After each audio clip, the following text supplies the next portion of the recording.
तो हेलो दोस्तों, स्वागत है आपका अपने चैनल फिजियो एक्सप्रेस में। तो लास्ट वाली वीडियो में हमने जो हैंड कॉम्प्लेक्स है उसकी आर्टिकुलेशन एंड आर्चेस के बारे में पढ़ा था। अब इसमें हम जो हैंड के स्टैटिक स्टेबलाइजर्स होते हैं उसके बारे में पढ़ेंगे कि जो हैंड है उसको स्टेबलाइजेशन कौन देता है। ठीक है, तो हम सबसे पहले इसमें बात करते हैं स्टैटिक स्टेबलाइजेशन ऑफ हैंड की। तो इसमें हम बेसिकली देखिए तो जो आपका हैंड है वो उसकी जो कॉम्प्लेक्सिटी जो बायोमैकेनिकल होती है वो बहुत ही कॉम्प्लेक्स होती है। ठीक है, तो जो स्टैटिक स्टेबलाइजर है वो आपके फॉर्म होते हैं, फंडामेंटल बेसिस देते हैं जॉइंट स्टेबिलिटी को। ठीक है, तो जो जॉइंट में स्टेबिलिटी प्रोवाइड कराते हैं वो आपके स्टैटिक स्टेबलाइजर करवाते हैं। इसका एम जो होता है स्टैटिक स्टेबलाइजर्स का वो ये होता है कि जो long tendon of flexor extension and flexions and extension जो लॉन्ग टेंडन होते हैं ना उनको प्रिवेंट करना। ठीक है, तो long tendon of flexor and extensors जो होते हैं उसकी जो एनाटॉमिकल पोजीशन होती है उसको प्रिवेंट करना। ठीक है, उसको सपोर्ट प्रोवाइड करवाते हैं ये।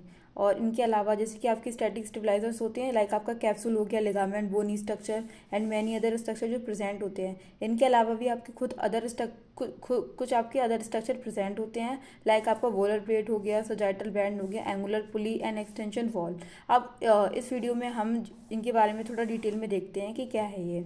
अब सबसे पहले हम जॉइंट कैप्सूल की बात करेंगे। तो जॉइंट कैप्सूल जो होता है वो आपका आर्टिकुलेशन होता है। आर्टिकुलेशन जो जॉइंट कैप्सूल है, हम हैंड की बात कर रहे हैं, तो ये जॉइंट कैप्सूल है वो कहाँ प्रेजेंट होगा? ये आपका जॉइंट कैप्सूल जो है वो प्रेजेंट होता है मेटाकार्पल फेलेंजियल में और इंटरफेलेंजियल जॉइंट के बीच में जो प्रेजेंट होता है।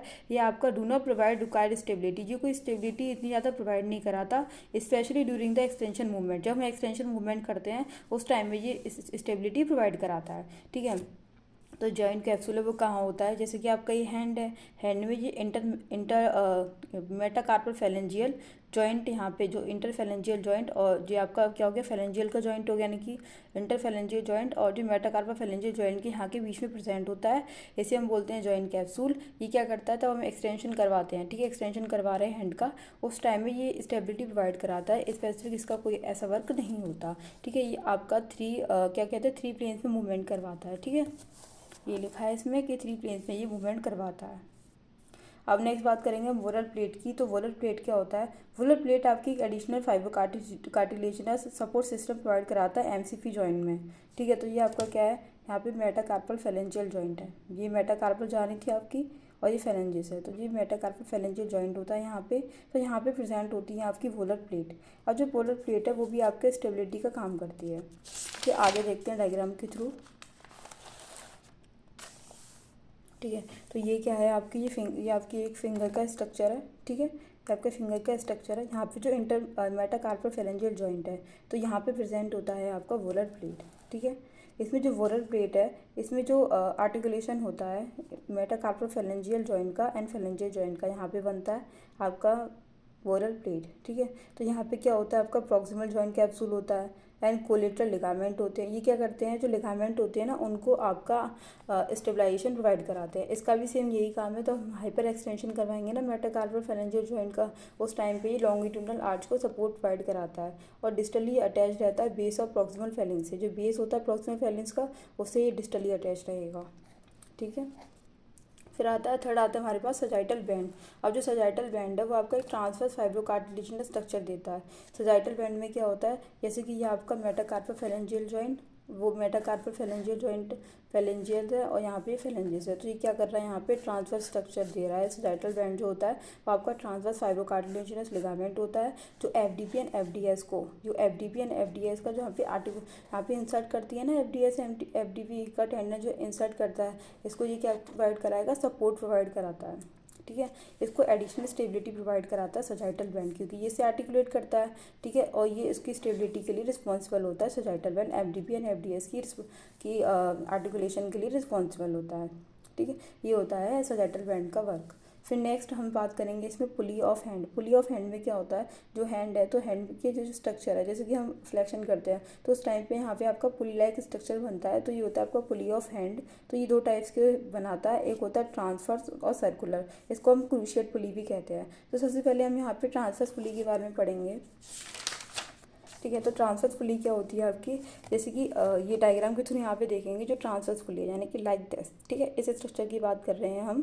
तो हम ऐसे हल्का सा फ्लेक्शन करवाते हैं फेलेंजिस का, तो उस टाइम पे यहाँ पे ट्रांसवर्स लाइक स्ट्रक्चर दिखाई देता है, तो इसे हम बोलते हैं ट्रांसवर्स पुली। ठीक है, तो यहाँ पे क्या होता है, सबसे पहले आपका A1 होता है, A2, A3, A4 और डिस्टल में होता है A5। ठीक है, तो यहाँ पे हम देखें सबसे पहले जो A1 है वो आपका लोकेटेड होता है मेटाकार्पल फेरेंजियल जॉइंट में। जो मेटाकार्पल फेरेंजियल जॉइंट होता है ना यहाँ पे, तो यहाँ पे प्रेजेंट होता है आपका A1। ठीक है, ये आपका ओरिजिनेट होता है डीप ट्रांसवर्स मेटाकार्पल लिगामेंट से। फिर आता है A2 जो होता है strongest of angular pulley, strongest होता है एंगुलर पुली का, जो बेस ऑफ प्रॉक्सिमल फेलेंक्स से बनता है।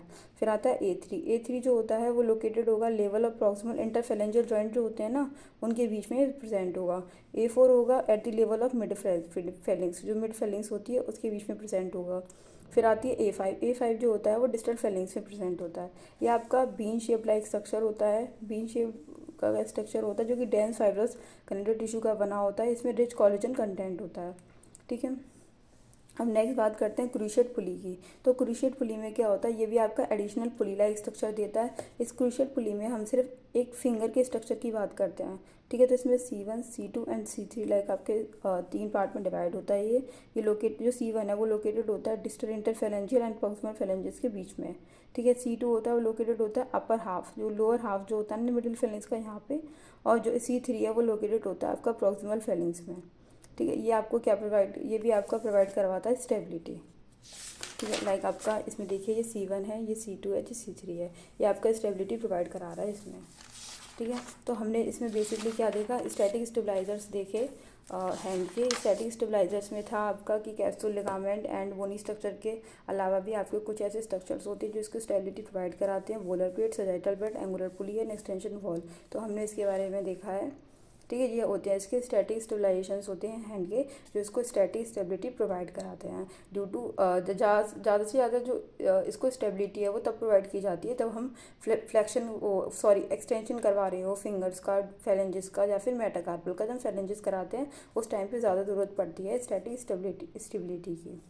ठीक है, बस सिर्फ इतना ही।